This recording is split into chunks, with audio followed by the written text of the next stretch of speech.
இந்த வழக்கு விசாரணையை சிபிஐக்கு மாத்தாதீங்க, இல்ல புதுசா ஒரு எஸ்ஐடியை வந்து ஃபார்ம் பண்ணாதீங்க. ஆல்ரெடி சென்னை உயர்நீதிமன்றம் வந்து ஒரு எஸ்ஐடியை ஃபார்ம் பண்ணி வச்சிருக்காங்க, அவங்க சரியா தான் விசாரிப்பாங்க அப்படின்னு சொல்லிட்டு இவங்க டிஃபெண்ட் பண்றதுக்கு ஒரு பாயிண்ட் வேணும்ல. அதுக்கு என்ன பண்ணிருக்காங்க அப்படின்னா, நேத்தி இந்த கிட்டி திருட்டு விவகாரத்துல 2 நபர்களை கைது பண்ணியிருக்காங்க. அங்க கைது பண்ணதுக்கும் இதுக்கும் என்ன தொடர்பு வருது அப்படின்னா, அந்த கிட்னி திருட்டு விவகாரத்துல எஸ்ஐடியை ஃபார்ம் பண்ணது அப்படின்னா ஹைகோர்ட் மதுரை பெஞ்ச் தான் ஃபார்ம் பண்ணாங்க. இப்ப திராவிட மூளை என்ன பண்ணும் அப்படின்னா, சுப்ரீம் கோர்ட் போயிட்டு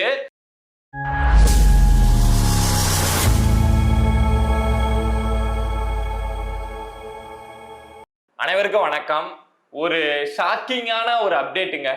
இன்னைக்கு சுப்ரீம் கோர்ட்ல இந்த கரூர் கூட்ட நெரிசல் சம்பந்தமான வழக்கு அப்படிங்கிறது விசாரணைக்கு வரப்போகுது. ஒரு முக்கியமான நாளும் கூட. ஏன்னா இன்னைக்கு தான் உச்சநீதிமன்றம் இந்த கரூர் கூட்ட நெரிசல் சம்பந்தமான வழக்கு விசாரணையை யாரு நடத்த போறாங்க அப்படிங்கிற ஒரு மிக முக்கியமான உத்தரவு அப்படிங்கிறத போட போறாங்க. அதாவது இந்த வழக்கை சிபிஐ அடுத்து விசாரிக்க போறாங்களா இல்ல புது எஸ்ஐடி ஃபார்ம் பண்ண போறாங்களா அப்படிங்கிற உத்தரவு இன்னைக்கு தான் உச்ச நீதிமன்றத்துல வரப்போகுது. பட் இந்த நேரத்துல இந்த திமுகவுடைய மூளை, இந்த திராவிட மூளை அப்படிங்கிறது ஒரு பெரிய திட்டம் அப்படிங்கிறத போட்டிருக்காங்க. நேத்தி சாயங்காலம் ஒரு 7-8 மணிக்கு தமிழ்நாட்டுல 2 கைதுகள் அப்படிங்கிறது நடந்திருக்கு. எந்த வழக்குல அப்படின்னா, இந்த கிட்னி திருட்டு விவகாரம் அப்படிங்கிறது ஒரு 2-3 மாசமா தமிழ்நாட்டுல திரும்ப திரும்ப பேசப்பட்டு இருக்குல்ல, அதுல ஒரு நபர் கூட கைது செய்யப்படாமலே இருந்தாங்கல்ல. எஸ்ஐடி 2 நபர்களை கைது பண்ணியிருக்காங்க. யாராரு அப்படின்னா, திராவிட மா ஆனந்தன், ஸ்டான்லி மோகன் அப்படிங்கிற 2 நபர்களை கைது பண்ணியிருக்காங்க. இந்த வழக்கை விசாரிக்கிறதுக்கு இந்த எஸ்ஐடியை ஃபார்ம் பண்ணது அப்படின்னா ஹைகோர்ட் மதுரை பெஞ்சு தான். இங்க தமிழ்நாட்டு காவல்துறை வந்து இந்த வழக்கு விசாரணையை சரியா நடத்தல அப்படின்னு சொல்லிட்டு பிரேமானந்த் சின்ஹா அப்படின்னு சொல்லப்படக்கூடிய ஒரு ஐஜி தலைமையில வந்து இந்த எஸ்ஐடியை இந்த கிட்னி திருட்டு விவகாரத்துக்காக ஃபார்ம் பண்ணாங்க. சோ அந்த எஸ்ஐடி தான் நேத்தி 2 நபர்களை ரொம்ப நாள் கழிச்சு கைது பண்ணிருக்கு. நேத்தி இந்த கிட்னி திருட்டு விவகாரத்துல எஸ்ஐடி வந்து 2 நபர்களை கைது செஞ்சதுக்கும் இன்னைக்கு சுப்ரீம் கோர்ட்ல வந்து இந்த கரூர் கூட்ட நெரிசல் சம்பந்தமான இந்த வழக்கு விசாரணைக்கு வர்றதுக்கும் என்னப்பா சம்பந்தம் அப்படின்னா, இங்கதான் நாம வந்து அந்த திராவிட மூளைய கொண்டு வந்து கொஞ்சம் யோசிச்சு பார்க்கணும். இன்னைக்கு உச்ச நீதிமன்றத்துல போயிட்டு திமுகவுக்கு டிஃபெண்ட் பண்றதுக்கு ஏதாவது பாயிண்ட் இருக்கா? அதாவது ஆல்ரெடி இந்த வழக்குல சென்னை உயர்நீதிமன்றம் வந்து ஒரு எஸ்ஐடி அப்படிங்கிறத ஃபார்ம் பண்ணி வச்சிருக்காங்க. சோ அவங்களே இந்த வழக்கு விசாரணையை எடுத்து நடத்தட்டும் அப்படின்னு சொல்றதுக்கு திமுகவுக்கு ஏதாவது ஒரு பாயிண்ட் இருக்கா அப்படின்னு சொல்லுங்க. ஏன்னா உச்ச நீதிமன்றம் எல்லா பாயிண்டையும் அடிச்சு நொறுக்கிட்டாங்க. திமுகவை பார்த்து பல கேள்விகள் அப்படிங்கிறத கேட்டுட்டாங்க. தமிழக வெற்றி கழகம் வந்து பெரிய வாதங்களை உச்ச நீதிமன்றத்துல எடுத்து வச்சாங்களோ இல்லையோ, நீதிபதிகள் தமிழ்நாடு அரசை பார்த்து பல கேள்விகள் அப்படிங்கிறத எடுத்து வச்சுட்டாங்க. இங்க சென்னை உயர் நீதிமன்றத்துல நடந்த அந்த வழக்கு விசாரணையே தப்பானது அப்படிங்கறதெல்லாம் சொல்லிட்டாங்க. இந்த விஷயத்த திமுக கணிச்சிட்டாங்க. இன்னைக்கு உச்ச நீதிமன்றம் இந்த வழக்கை வேறு ஒரு இடத்துக்கு கொண்டு போறாங்க. வேறு ஒரு தளத்துக்கு இந்த வழக்கு விசாரணை மாற போகுது அப்படிங்கிறத திமுக கணிச்சிட்டாங்க. ஆனா போயிட்டு டிஃபெண்ட் பண்றதுக்கு பாயிண்ட் அப்படிங்கிறது வேணும்ல. இந்த கரூர் கூட்ட நெரிசல் சம்பந்தமா இந்த காரணங்களை சொல்லி இதை நாங்களே நடத்திக்கிறோம், இதை சரியா தான் நாங்க நடத்துவோம் அப்படின்னு சொல்றதுக்கு ஒரு பாயிண்ட் கூட திமுக கையில இல்லவே இல்லை. ஏன்னா உச்ச நீதிமன்றம் மொத்தமா குவாஷ் பண்ணி விட்ட மாதிரி அந்த சம்பவத்தையே உயர்நீதிமன்றம் செஞ்ச எல்லா விஷயத்தையுமே கண்டம் பண்ணி பேசிட்டாங்க. அப்படிங்கிறப்ப திமுகவுக்கு போயிட்டு டிஃபெண்ட் பண்ண ஒரு பாயிண்ட் வேணும்ல. இந்த வழக்கு விசாரணையை சிபிஐக்கு மாத்தாதீங்க, இல்ல புதுசா ஒரு எஸ்ஐடியை வந்து ஃபார்ம் பண்ணாதீங்க. ஆல்ரெடி சென்னை உயர்நீதிமன்றம் வந்து ஒரு எஸ்ஐடியை ஃபார்ம் பண்ணி வச்சிருக்காங்க, அவங்க சரியா தான் விசாரிப்பாங்க அப்படின்னு சொல்லிட்டு இவங்க டிஃபெண்ட் பண்றதுக்கு ஒரு பாயிண்ட் வேணும்ல. அதுக்கு என்ன பண்ணிருக்காங்க அப்படின்னா, நேத்தி இந்த கிட்டி திருட்டு விவகாரத்துல 2 நபர்களை கைது பண்ணியிருக்காங்க.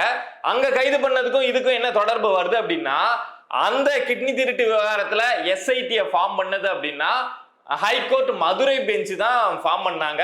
சோ இப்போ அந்த எஸ்ஐடி தான் 2 நபர்களை கைது அப்படிங்கிறத பண்ணிருக்காங்க. இப்ப திராவிட மூளை என்ன பண்ணும் அப்படின்னா, சுப்ரீம் கோர்ட் போயிட்டு இத மாதிரி தமிழ்நாட்டுல இந்த கிட்னி திருட்டு விவகாரம் இருக்குல்ல, இதுல தமிழ்நாட்டு காவல்துறை வந்து சரியா செயல்படல, சோ அதனால ஹைகோர்ட் மதுரை பெஞ்ச் வந்து புதுசா ஒரு எஸ்ஐடியை ஃபார்ம் பண்ணாங்க. அந்த ஃபார்ம் பண்ணப்பட்ட எஸ்ஐடி வந்து நேத்தி சாயங்காலம் இந்த வழக்குல 2 நபர்களை கைது பண்ணியிருக்காங்க. சோ நாங்க இங்க எஸ்ஐடியை எந்த கண்ட்ரோலும் பண்றது கிடையாது, அவங்க வந்து தன்னிச்சையா தான் செயல்படுறாங்க, குற்றம் நடந்திருந்தா அவங்க கைது பண்றாங்க அப்படின்னு சொல்லிட்டு, அதே மாதிரி சென்னை உயர் நீதிமன்றம் இப்போ ஒரு எஸ்ஐடியை ஃபார்ம் பண்ணியிருக்காங்கல்ல இந்த கரூர் கூட்ட நெரிசல் வழக்குல, அவங்களையும் நீங்க செயல்பட விடுங்க, நாங்க அரசு தரப்புல இருந்து அவங்களுக்கு எந்த ஒரு அழுத்தமும் இருக்காது, அவங்க இந்த வழக்கை சரியாதான் விசாரிக்கிறாங்க அப்படின்னு சொல்லிட்டு இத ஒரு பாயிண்டா எடுத்து தமிழ்நாடு அரசு தரப்புல இருந்து திமுக தரப்புல இருந்து இன்னைக்கு உச்ச நீதிமன்றத்துல ஒரு பாயிண்ட் அப்படிங்கறத எடுத்து வைப்பாங்க. பட் அந்த பாயிண்ட் எந்த அளவுக்கு வேலிடான பாயிண்டா உச்ச நீதிமன்றத்துல இருக்க போகுது அப்படின்னு நமக்கு தெரியாது. ஆனா திமுகவுடைய அந்த யோசனை அப்படிங்கிறது ஒரு லாஜிக்கலா இருக்குல்ல. இன்னைக்கு போயிட்டு நம்ம உச்ச நீதிமன்றத்துல ஒரு பாயிண்ட் டிஃபெண்டிவா எடுத்து வைக்கணும் அப்படின்னா இப்படி ஒரு சம்பவத்தை நடத்தினா இன்னைக்கு போய் எடுத்து வைக்கலாம் அப்படின்னு யோசிச்சு நேத்து சாயங்காலம் கைது பண்ணிருக்காங்க. இந்த சம்பவம், இந்த கிட்னி திருட்டு சம்பவம் நடந்து எவ்வளவு நாள் ஆகுது? உங்களுக்கு எனக்கு ஒரு குழந்தைக்கு கூட தமிழ்நாட்டுல இந்த மாதிரி கிட்னி திருட்டு விவகாரம் அப்படிங்கிறது ரொம்ப பெருசா நடந்திருக்கு. நாமக்கல் மாவட்டத்தை சுத்தி பல பேர் தன்னுடைய கிட்னியை இழந்து போயிட்டு தவிச்சிட்டு இருக்காங்க அப்படிங்கிற விஷயம் எல்லாருமே பேசணும். அது போக அதிகபட்சமா இதுல தொடர்பு இருக்கிறதே திமுக நபர்கள் தான் அப்படிங்கிற விஷயமும் ஆதாரத்தோட வெளியாயிட்டு இருந்தது. அப்போ திமுக யாரையும் கைது பண்ணல. புரோக்கரா வேலை பார்த்த திராவிட ஆனந்தன், ஸ்டான்லி மோகன் யாரையுமே கைது பண்ணல. இல்ல அந்த மருத்துவமனை எங்க இந்த கிட்னி திருட்டு நடந்ததோ அந்த மருத்துவமனை மீதும் எந்த ஒரு பெரிய நடவடிக்கையும் எடுக்காம இருந்தாங்க. இது குறித்து ரொம்ப நக்கலா நையாண்டியா பேசின மண்ணச்சநல்லூர் தொகுதி திமுகவுடைய எம்எல்ஏ கதிரவன் மேலேயும் எந்த ஒரு நடவடிக்கையுமே எடுக்காம இருந்தாங்க. இவங்களா எங்க இருக்காங்க என்னன்னே தெரியாம இருந்தது. கிட்னி திருட்டு அப்படிங்கிறது நடந்துச்சு அப்படிங்கிறது உறுதியா தெரிஞ்சது. பட் அது சம்பந்தமா ஒரு நபரை கூட கைது அப்படிங்கிறது செய்யாம இருந்தாங்க. பட் இவங்களுக்கு ஒரு தேவை அப்படிங்கிறது வரப்போ நேர்த்தி 3 மாசம் கழிச்சு இவ்வளவு இஷ்யூ ஆனதுக்கு அப்புறம் இவங்களுக்கு ஒரு தேவைன்னு வரப்போ 2 நபர்களை கைது பண்ணியிருக்காங்க. அதுவும் அதே நாமக்கல்ல வச்சுதாங்க கைது பண்ணியிருக்காங்க. இவங்க ஒருவேளை சொல்லலாம், அவங்க அங்க ஓடி போயிட்டாங்க, அந்த மாநிலத்துக்கு ஓடி போயிட்டாங்க, வெளிநாட்டுக்கு ஓடி போயிட்டாங்க, அதனாலதான் தேடிட்டு இருந்தோம், இவ்வளவு நாள் கண்டுபிடிக்க முடியல அப்படின்னு இவங்களால சொல்லலாம் அப்படின்னு பார்த்தா நாமக்கல்ல வச்சேதான் கைது பண்ணியிருக்காங்க. அப்பனா இந்த 3 மாசமா இந்த 2 பேரும் இந்த கிட்னி திருட்டுல புரோக்கர் வேலை பார்த்த இந்த 2 பேரும் அங்கேதான் வீட்டுல அவனுங்க அப்படியே ஜாலியா சொகுசாதான் இருந்துட்டு இருந்திருக்காங்க. காவல்துறையோ இல்ல இந்த எஸ்ஐடியோ அவங்கள கைது பண்றதுக்கு நடவடிக்கை எடுக்கல. இப்ப திமுகவுக்கு தேவை அப்படிங்கிறப்போ அந்த நடவடிக்கை அப்படிங்கிறது எடுக்கப்பட்டிருக்கு அப்படிங்கிற விஷயத்தை தான் இத நம்ம பாக்குறப்ப புரிஞ்சிக்க முடியுது.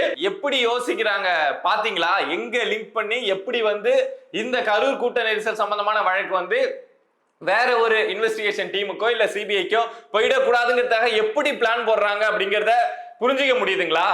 இவங்க இந்த கரூர் கூட்ட நெரிசல் சம்பந்தமான இந்த வழக்குல அந்த விசாரணையை அந்த டீம் அப்படிங்கிறது தன்னுடைய கண்ட்ரோல்லயே இருக்கணும் அப்படின்னு இந்த திமுக நினைக்கிறது உண்மையாலுமே இந்த கரூர் கூட்ட நெரிசல் சம்பவத்துல ஏதோ பிஸியா இருக்கு, ஏதோ ஒரு விஷயம் நடந்திருக்கு அப்படிங்கிற விஷயத்த திரும்ப திரும்ப மக்களுக்கு அழுத்தமா சொல்லிக்கிட்டே இருக்கு.